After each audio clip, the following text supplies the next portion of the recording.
everybody, it's Mickey, and in today's video I'm going to share with you some really great pantry meals with ingredients that you probably have in your house right now. And I'm also going to show you how you can switch these recipes up just a little bit so that you can feed your family for a whole week.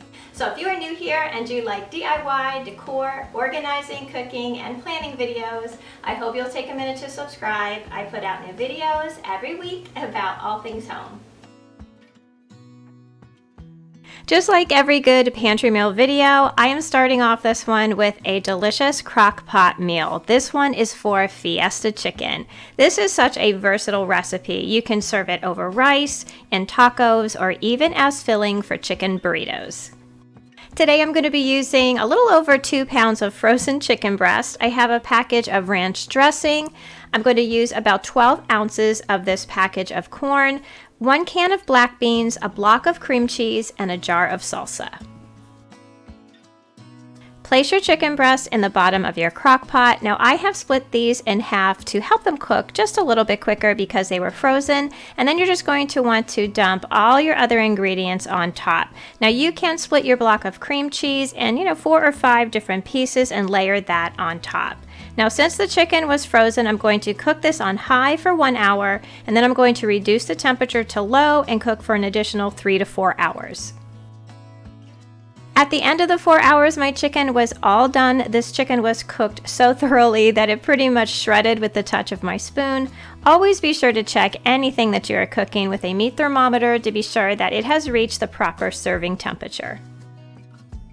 Tonight we are having the Fiesta chicken over rice with a little bit of sour cream and guacamole on top with a side of veggies. Tomorrow night I'm mixing the rice and the chicken together. I'm going to serve them up as tacos with cheese, lettuce, sour cream, and a side of fresh salsa and guacamole.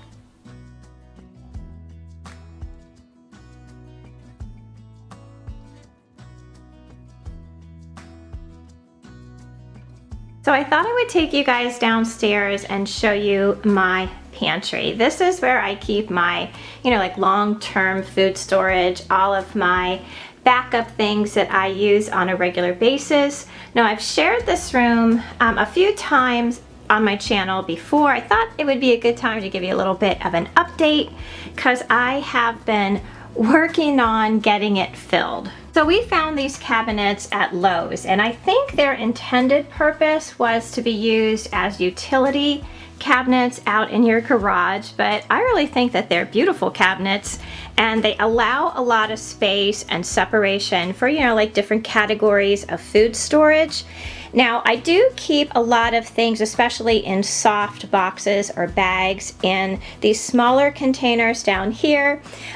We live in Virginia and we have a tendency at the change of seasons to get a little mouse or two in the house, and I just want to make sure everything is nice and safe. Now in this other cabinet here I have some foods.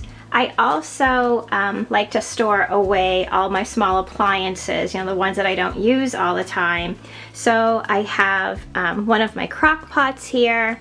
I have my big iron roasting pan. I have my food processor and Keurig, and some paper products down at the bottom. So these cabinets I highly recommend if you are looking for something, to store some backup supplies in. I'm not a big fan of open shelves, but I think if I had like a really extended collection of extras in the house, I would probably use something like this, but this works out really well for us. So I'm down here now to collect a few things for our next recipe that we're going to be making. We're going to be making my mom's pasta fagioli recipe, and this recipe is really like the perfect pantry recipe because most of the things I have on hand at any given time. I need a can of crushed tomatoes, tomato sauce, and then I need a can of northern beans. You can also use garbanzo beans or any type of beans that your family likes. And I'm also going to get some vegetable broth. So these are the things I'm going to bring upstairs, and we're going to start on our pasta fagioli. So here I have out some of the other ingredients that we're going to be needing for our pasta fagioli. Now with this recipe, I'm not going to be able to give you exact measurements because it's one of my mom's recipes and my mom never measured anything. Any recipe that I have of hers is basically just a listing of ingredients. So I have this little red notebook here that is about 30 years old, I think by now.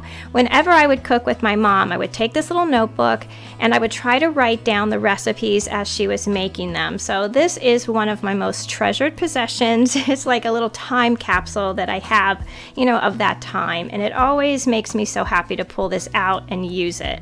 But for this recipe, you're going to need an assortment of Italian seasonings, you know, basil, garlic powder, red pepper flakes, paprika. You can use canned spinach, but fresh spinach is best. And you'll need about 8 to 10 ounces of ditalini pasta. Be sure to check out the description box down below for this and all of the recipes that I'm sharing today. This is truly one of those dump and go recipes. So in a big stock pot, you're going to put in your crushed tomatoes, 32 ounces of vegetable broth, tomato sauce, 2 cups of water, your 2 cans of cannellini beans, and to taste, you're going to add your garlic powder, salt and pepper, about a tablespoon of sugar, dried parsley, basil, and oregano. You can also add a little bit of white wine if you wish, and a few shakes of hot sauce. Bring this all to a boil and then lower your heat to medium and let it simmer for about 45 minutes. So after about 45 minutes, return your pot to a boil and add about 3 good-sized handfuls of fresh spinach. Remember that spinach really does cook down to almost nothing, so don't be too afraid if it looks like it's too much. If you want to use canned spinach, you can go ahead and put that in at the very beginning. So let the spinach cook down for a few minutes, and then we're going to add your 8 ounces of pasta. Let this cook for about 10 minutes or so until the pasta is al dente. So this next step to my mom's pasta fagioli recipe is really her secret ingredient. So you all have to promise not to tell anybody. But what she would do is take a little bit of olive oil in a small saute pan and heat it up. And then she would take a large tablespoon and fill half of the tablespoon with paprika, the other half with hot pepper flakes. And then she would do something that she would call deflito, which she would take the heated olive oil off of the flame and then swirl in her seasoning. And then take that spice and toss it right on top of her pasta fagioli. She would adjust any seasoning that she needed to. She would add more water to thin the soup. It had become too thick, and then it was all done. I think every Italian family has their own version of pasta fagioli, and this just happens to be ours. If you guys come from an Italian family and you have your own pasta fagioli recipe, I would love if you would leave the details down below in the comments section for me. I would just love to see how your family makes this dish. This is just one of those recipes that gets better the longer that it is in your refrigerator, and it also freezes really well too.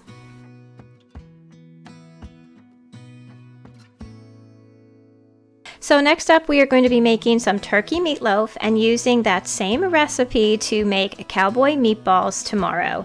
This is a great pantry meal choice because you can literally put any leftover veggies that you have in your refrigerator in this meatloaf mix. Today I'm going to be putting in some onion, green bell pepper, and some carrots. I also like to use ground turkey to save us a little bit on calories, but you can use ground beef if you want to. Now I puree my veggies together in a small Cuisinart food processor and then add it to the mix, but you can also just add chopped up vegetables as well. To the ground turkey, I add some breadcrumbs that I made in the food processor, a little bit of barbecue sauce, Worcestershire sauce, Romano cheese, salt and pepper, parsley flakes, and garlic powder. I will put the full recipe down below for you.